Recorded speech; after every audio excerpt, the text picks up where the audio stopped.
Hindi masama ang unahin ang sarili. Tandaan niyo po yun.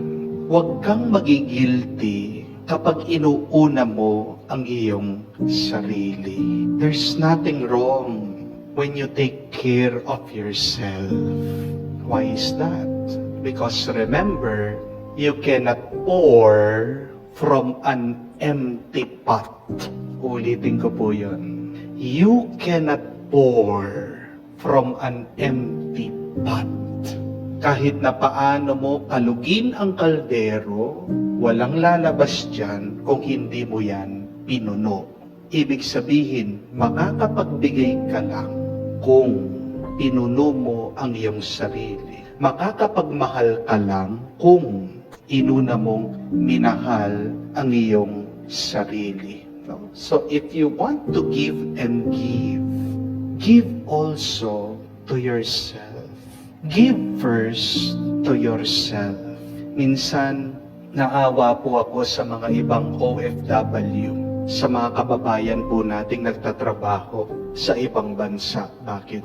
Kasi marami sa kanila, tinitiis, kumakain lang na skyflakes, ng sardinas, tinitiis, hindi masyadong maging magastos sa pagkain para mas madami yung perang mapadala dito sa bansa, dito sa Pilipinas. Di po ba? Habang sila nagugutom, yung pamilya nila, nagbo-buffet, nagsasamchi, palagi milk tea, palagi kumakain sa labas. Naawa ko sa mga iba, tinitiis yung cellphone nilang sira-sira. Habang dito naman sa Pilipinas, yung pamilya nila naka-iPhone. Yung mga bata palagi ML, Mobile Legend. Nakakaawa na itong mga kababayan po natin nag-overtime, kayod ng kayod. Nasaan yung pamilya nila dito sa Pilipinas? Nakukuha pang maglakwatsa, nakukuha pang magbakasyon. Tinitiis na hindi bumili ng bagong damit. Habang yung mga pamilya nila gusto branded, original yung kanilang sapatos. Meron tayong mga ibang kababayan sa abroad, tinitiis makipagsiksikan, matulog, makisama sa mga kwarto. Ang dami-dami nila doon. Habang dito sa Pilipinas, ang luwang-luwang ng kwarto, naka-aircon pa. Alam niyo po, kung mahal mo ang pamilya mo, walang masama na unahin mong mahalin ang iyong sarili. Dahil yan yung sinasabi ng ating ebanghelyo tungkol dito sa mga dalaga na matatalino at medyo may katangahan. Pasensya na po for the word. The wise and the foolish. Dito sa mga marurunong at mangmang.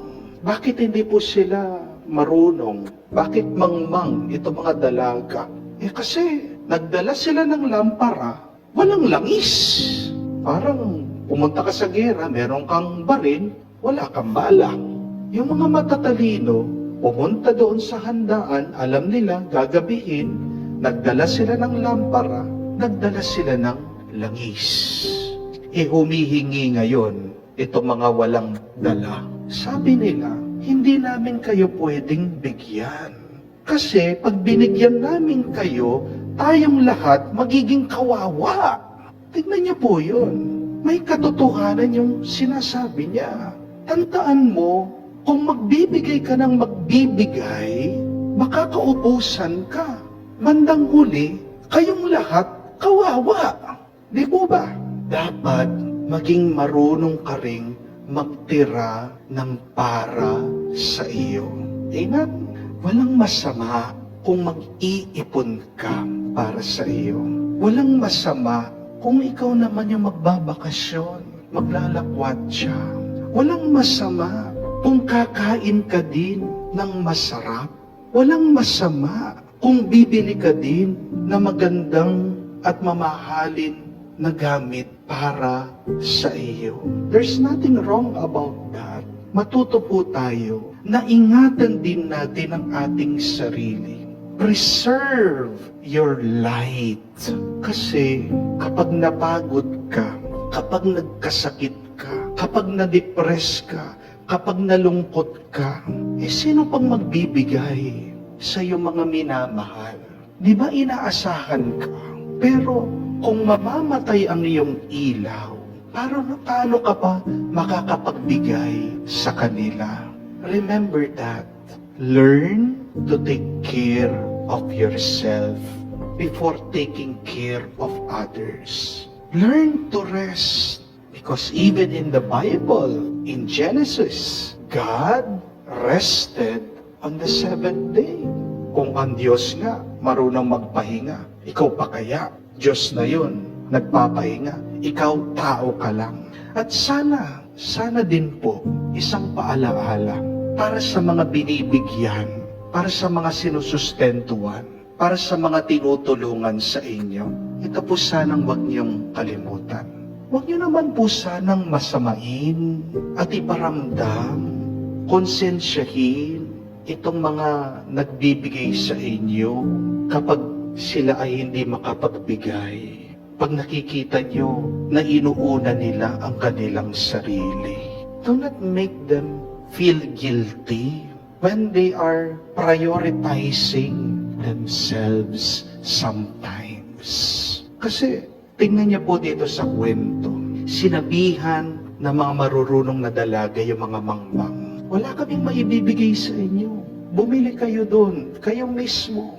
May narinig po ba kayo dito sa mga mangmang na nagalit sila, dito sa mga matatalino? Hindi naman sila sinabihan na, at ganyan kayo, makasarili kayo, napaka-selfish nyo. Para konting langis lang, hindi pa kayo magbibigay sa amin.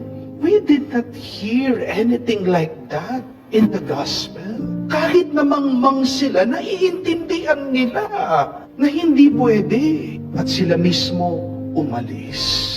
Sana intindihin natin yung mga nagbibigay at tumutulong din sa atin. Na minsan, napapagod din yan.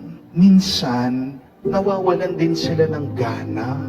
Minsan, nalulungkot din sila. Minsan, nauubusan din sila ng liwanag. Kaya kung makikita mo na nag-i-enjoy siya, nagre-relax, inuuna yung kanyang sarili, sana maging masaya ka din para sa kanya. Dahil deserve din ng mga tumutulong at nagbibigay na maging masaya din sila. Oo, tulong-tulong sa pamilya, hindi po ba?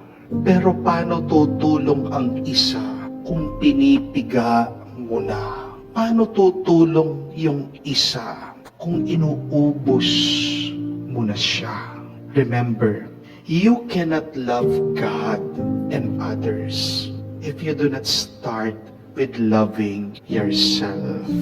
Kapag mahal mo ang iyong sarili, kapag nag-iipon ka ng lakas ulit, para saan ito? Hindi lang para sa iyo.